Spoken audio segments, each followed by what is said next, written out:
बिस्मिल्लाहिर्रहमानिर्रहीम।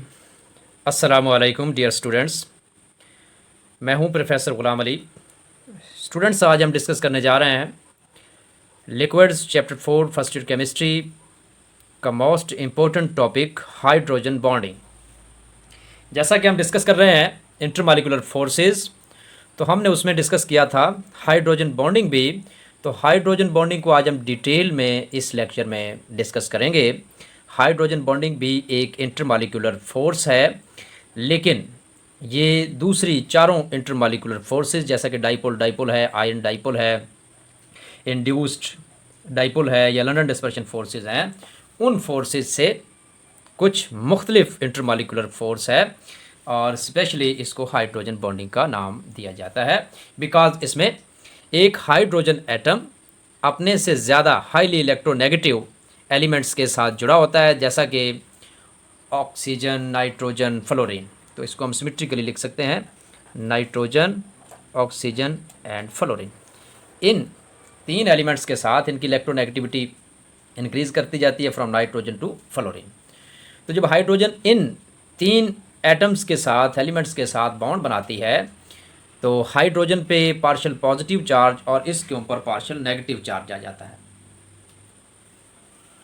अब ये जो चार्जेस हैं ये अपने नेबरिंग मालिक्यूल्स वो सेम टाइप्स के हों या इन जैसे डिफरेंट टाइप्स के हों जिनके पास पार्शियल पॉजिटिव या पार्शियल नेगेटिव चार्जेस हों, अट्रैक्ट होते हैं। अब इसमें चूंकि एक जो एंड है पार्शियल पॉजिटिव एंड वो हाइड्रोजन एटम की वजह से है, इसलिए हम इसको हाइड्रोजन बॉन्डिंग कहते हैं, क्योंकि ये बॉन्डिंग किस वजह से हो रही है, हाइड्रोजन एटम पे पार्शियल पॉजिटिव चार्ज की वजह से, इसलिए इसका नाम हाइड्रोजन बॉन्डिंग रखा गया है। तो इसकी हम डेफिनेशन की तरफ चलते हैं। बुनियादी तौर पे ये क्या है, it is the attraction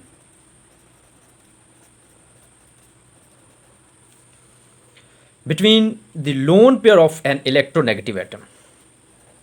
Attraction between the lone pair of an electronegative atom, जैसे कि ये ऊपर जिक्र किए गए हैं, नाइट्रोजन, ऑक्सीजन और फ्लोरीन, ये तीनों क्या हैं, इलेक्ट्रोनेगेटिव हैं atom, and a hydrogen atom, किसके दरमियान, lone pair of electronegative atom and hydrogen atom specifically, that is bounded to either nitrogen, oxygen or fluorine.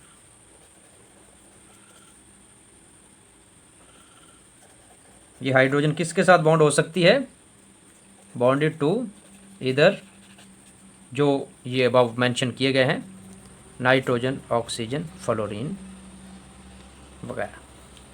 ये हो गई हाइड्रोजन बॉन्डिंग। अब इनके अंदर जैसा कि हमारे पास एग्जांपल्स हैं, ये तीनों एलिमेंट्स की एग्जांपल, अमोनिया,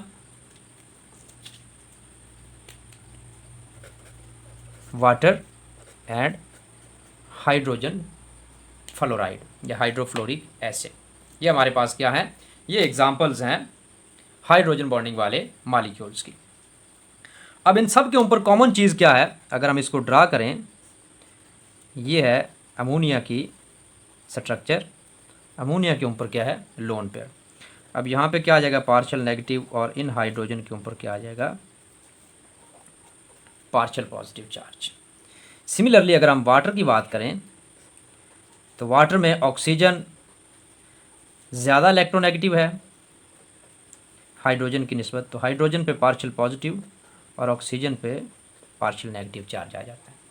सिमिलरली HF की हम बात करें, तो फ्लोरीन के ऊपर पार्शियल नेगेटिव एंड हाइड्रोजन के ऊपर पार्शियल पॉजिटिव चार्ज आ जाता है। अब फ्लोरीन के पास भी क्या होते हैं, 3 लोन पेयर्स मौजूद होते हैं। अब यहाँ पे हाइड्रोजन जो है ये ईजिली इलेक्ट्रोपॉजिटिव चार्ज अटेन कर लेती है, क्योंकि इसके साथ जुड़ा हुआ इलेक्ट्रोनेगेटिव एलिमेंट या एटम इलेक्ट्रॉन को अपनी तरफ खींच लेता है, तो इलेक्ट्रॉनिक डेंसिटी मोर इलेक्ट्रोनेगेटिव की तरफ हो जाती है और रिजल्टेंटली हाइड्रोजन के ऊपर पॉजिटिव चार्ज हाइड कर जाता है। तो इस तरह से ये एक पोलर मालिक्यूल बन जाता है जो अपने नेबरिंग मालिक्यूल्स को इसी तरह के या पार्शियल पॉजिटिव या नेगेटिव चार्ज रखने वाले दूसरे, जिनमें हाइड्रोजन बॉन्डिंग हो या हाइड्रोजन के ऊपर पार्शियल पॉजिटिव चार्ज हो, उनको अपनी तरफ अट्रैक्ट करते हैं। तो ये फिनोमेना ओवरऑल क्या बन जाता है? Hydrogen bonding. हम इसमें डिस्कस करते हैं वाटर की एग्जांपल को। ये हमारे पास वाटर मॉलिक्यूल है, इसमें दोनों हाइड्रोजन क्या है? पार्शियल पॉजिटिव चार्ज रखती हैं, और ऑक्सीजन के ऊपर क्या है? Partial negative charge. ऑक्सीजन के पास दो लोन पेयर्स भी मौजूद हैं। अब ये ऑक्सीजन क्या करती है? ऑक्सीजन के ऊपर जो पार्शियल नेगेटिव चार्ज है, ये एक और वाटर मॉलिक्यूल के पार्शियल पॉजिटिव हाइड्रोजन को अट्रैक्ट करती है। ये डॉट जो लगाए हैं ये बेसिकली क्या है? अट्रैक्शन है, इंटरमॉलिक्यूलर फोर्स है या हाइड्रोजन बॉन्डिंग है, जिसको हम एक्सप्लेन कर रहे हैं। Hydrogen partial positive hydrogen and partial negative oxygen के दरमियान ये इंटरमॉलिक्यूलर फोर्स है। अब ये ऑक्सीजन चूंकि दो लोन पे रखती है, ये इसी तरह के एक और वाटर मॉलिक्यूल को अपनी तरफ अट्रैक्ट कर लेती है through this hydrogen bond, through this interactions, this attraction between partial positive hydrogen and partial negative hydrogen. अब यहाँ पे देखें, जो इस मॉलिक्यूल के हाइड्रोजन है जिनके ऊपर पार्शियल पॉजिटिव चार्ज है, ये क्या करेंगे? ये भी एक मॉलिक्यूल के ऑक्सीजन को अपनी तरफ अट्रैक्ट करेंगे। एक ये कर लेगा और एक ये मॉलिक्यूल कर लेगा। अब ये सेंट्रल मॉलिक्यूल ने चारों तरफ से अदर वाटर के मॉलिक्यूल्स को अट्रैक्ट किया है, ठीक है। तो इस तरह से ये चार मॉलिक्यूल्स एक सेंट्रल वाटर मॉलिक्यूल के साथ इंगेज हो गए हैं through the hydrogen bonding. Basically इसमें जो ऑक्सीजन है वो एक लोन पेयर इस हाइड्रोजन को अदर वाटर मॉलिक्यूल के हाइड्रोजन को डोनेट कर देता है। तो ये बॉन्ड कोई भी हो सकता है, ये भी हो सकता है, ये भी हो सकता है, या ये भी हो सकता है, ये भी हो सकता है, ठीक है। इन दोनों में से कोई भी हो सकता है, दोनों लोन पेयर्स हैं तो हम इसको डिटेक्ट नहीं कर पाते। तो ओवरऑल ये क्या करता है? ये हाइड्रोजन बॉन्ड को स्ट्रेंथन कर देता है, मज़ीद बढ़ा देता है। So this hydrogen bonding is type of intermolecular force which is stronger than the dipole dipole force. ये क्या होती है? डाइपोल डाइपोल फोर्स इससे स्ट्रॉन्ग होती है, लेकिन less than that of the covalent bond. Covalent bond से इसकी जो स्ट्रेंथ है वो कम होती है, लेकिन ऑर्डिनरी इंटरमॉलिक्यूलर फोर्सेस जैसा कि डाइपोल डाइपोल इंटरेक्शंस हैं उनसे ज़्यादा होती है। इसी तरह हाइड्रोजन फ्लोराइड है। अब इसके भी मॉलिक्यूल्स आपस में खुद को अट्रैक्ट करते हैं। यहाँ पे फ्लोरीन का पार्शियल पॉजिटिव और दूसरे मॉलिक्यूल के हाइड्रोजन का फ्लोरीन का पार्शियल नेगेटिव और दूसरे HF के मॉलिक्यूल का हाइड्रोजन का पार्शियल पॉजिटिव चार्ज आपस में इंटरेक्ट होते हैं थ्रू दिस हाइड्रोजन बॉन्ड। इसको हम बोल रहे हैं हाइड्रोजन बॉन्ड। तो इसके ज़रिए ये क्या हो रहे हैं? आपस में लिंक हो रहे हैं। अब ये जो मॉलिक्यूल है HF का, ये एक मॉलिक्यूल दो तरफ से अट्रैक्ट हो सकता है। तो एक HF का मॉलिक्यूल कितने हाइड्रोजन बॉन्ड बना रहा है अपने सराउंडिंग में? दो। जबकि कंपैरेटिवली जो हाइड्रोजन वाटर मॉलिक्यूल है वो अपने इर्द गिर्द चार हाइड्रोजन बॉन्ड बना रहा है। तो अगर हम इसके कंपैरिजन करें तो nitrogen, oxygen, fluorine, electronegativity nitrogen से फ्लोरीन की जानिब इंक्रीज़ कर रही है, जिसकी वजह से हाइड्रोजन बॉन्ड स्ट्रॉन्ग होना चाहिए फ्लोरीन में, ठीक है। इसका ये ऑर्डर बनता है। नाइट्रोजन के साथ हाइड्रोजन बॉन्ड कम होगा, ऑक्सीजन के साथ ज़्यादा होगा, फ्लोरीन के साथ सबसे ज़्यादा होगा। लेकिन होता क्या है, जो वाटर का बॉइलिंग पॉइंट है वो HF से ज़्यादा होता है। उसकी वजह क्या है? वाटर के अंदर एक्सेप्शनल हाइड्रोजन बॉन्डिंग, ये चारों तरफ से हाइड्रोजन बॉन्ड बना रहा है, जबकि एक फ्लोरीन का मॉलिक्यूल दो तरफ से हाइड्रोजन बॉन्ड बनाता है। तो वाटर मॉलिक्यूल ओवरऑल ज़्यादा हाइड्रोजन बॉन्डिंग कर रहा है, उसके मॉलिक्यूल ज़्यादा इंगेज हैं, तो वो एक पॉलीमेरिक स्ट्रक्चर बना लेते हैं जिसको तोड़ने के लिए ज़्यादा टेम्परेचर की ज़रूरत होती है, इसलिए उसका बॉइलिंग पॉइंट इंक्रीज़ कर जाता है। अच्छा, ये हाइड्रोजन बॉन्डिंग के बारे में ये वजाहत थी। इसकी जो थर्मोडायनेमिक प्रॉपर्टीज़ हैं उसको अगर हम डिस्कस करें तो ग्रुप के अंदर ये तीनों जो एलिमेंट्स हैं, यानी कि अगर हम इनके ग्रुप्स की बात करें तो ये आ जाते हैं group 5A 6A and 7A, nitrogen, oxygen and halogen family. अब इसके नीचे फास्फोरस है, इसके नीचे सल्फर है, इसके नीचे क्लोरीन है। अब ये वाली जो है, ये वाले एलिमेंट्स जो इनके डाउन में आते हैं ग्रुप्स के अंदर, वो हाइड्रोजन बॉन्डिंग नहीं बनाते। अब ये दो चीज़ों के ऊपर डिपेंड करता है, एक इलेक्ट्रोनेगेटिविटी पहला, और दूसरा इसका फैक्टर है साइज, एटॉमिक साइज। अब अगर हम देखें ऑक्सीजन और क्लोरीन की इलेक्ट्रोनेगेटिविटी तकरीबन एक दूसरे से मिलती जुलती है, या क्लोरीन और नाइट्रोजन की मिलती जुलती है, लेकिन नाइट्रोजन हाइड्रोजन के साथ हाइड्रोजन बॉन्डिंग करता है लेकिन क्लोरीन नहीं करता। उसकी वजह क्या है कि क्लोरीन का जो साइज़ है ये इंक्रीज़ कर जाता है। अब नाइट्रोजन हाइड्रोजन बॉन्डिंग करती है, फास्फोरस नहीं करती। फास्फोरस का साइज़ नाइट्रोजन से क्या है, ज़्यादा है। एक तो डाउन द ग्रुप इलेक्ट्रोनेगेटिविटी कम होती है, दूसरा उसका साइज़ इंक्रीज़ कर जाता है। तो साइज़ के इंक्रीज़ करने से जो हाइड्रोजन बॉन्डिंग बनाने की कैपेसिटी है वो क्या हो जाती है, लो हो जाती है। तो ये इसमें कंसेप्ट है।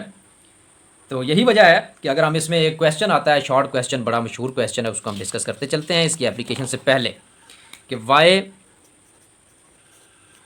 H2O इज़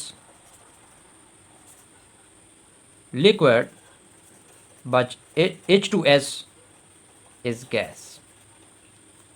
वाटर जो है लिक्विड फॉर्म में होता है लेकिन H2S जो है गैसियस फॉर्म में होती है। इसकी वजह क्या है, इसकी वजह भी ड्यू टू हाइड्रोजन बॉन्डिंग, क्योंकि वाटर के अंदर क्या होती है, हाइड्रोजन बॉन्डिंग होती है, जबकि H2S के अंदर हाइड्रोजन बॉन्डिंग नहीं होती। हाइड्रोजन बॉन्डिंग क्यों नहीं होती, उसकी वजह सल्फ़र का साइज़ है। सल्फ़र का साइज़ ग्रेटर होता है, और नंबर 2 इसकी इलेक्ट्रोनेगेटिविटी कम होती है, जिसकी वजह से ये किस में पाई जाती है, गैसियस फॉर्म में, और यह किस में पाई जाती है, वाटर किस में पाया जाता है, लिक्विड स्टेट के अंदर। हाइड्रोजन बॉन्डिंग, इसका सिंपल सा आंसर है कि आपने हाइड्रोजन बॉन्डिंग की रीज़न लिखनी है, और उस हाइड्रोजन बॉन्डिंग क्यों वाटर करता है उसकी 2 रीज़न लिख देनी है, कि difference between the electronegativity of hydrogen and oxygen is greater than that of the hydrogen and sulfur.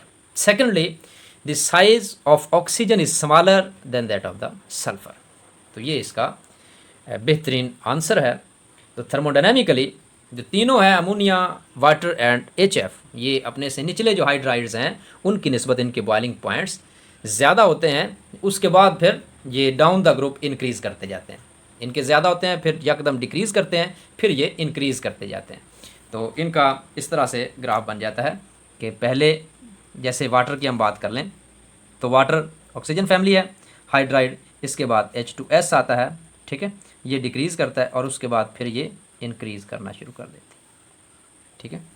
यानी कि वाटर के बाद H2S आएगा, H2S के बाद H2SE आएगा, H2SE के बाद H2TE आएगा, टेल्युरियम हाइड्राइड और सिलीनियम हाइड्राइड।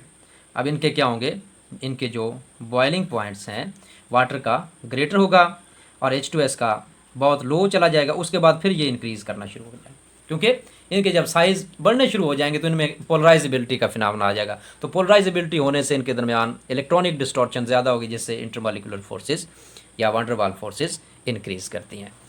तो नेक्स्ट वीडियो हम इस पे करेंगे applications of hydrogen bonding. Vast applications हैं, बहुत वसी हैं हाइड्रोजन बॉन्डिंग की एप्लीकेशंस हमारी डेली लाइफ में, एवरीवेयर इन लाइफ, केमिस्ट्री के अंदर, मॉलिक्यूल्स के अंदर, बायोमॉलिक्यूल्स के अंदर, इंडस्ट्री के अंदर, हर जगह ही हाइड्रोजन बॉन्डिंग एग्जिस्ट करती है और इसकी प्रॉपर्टीज़ हैं और ये इफ़ेक्ट करती है।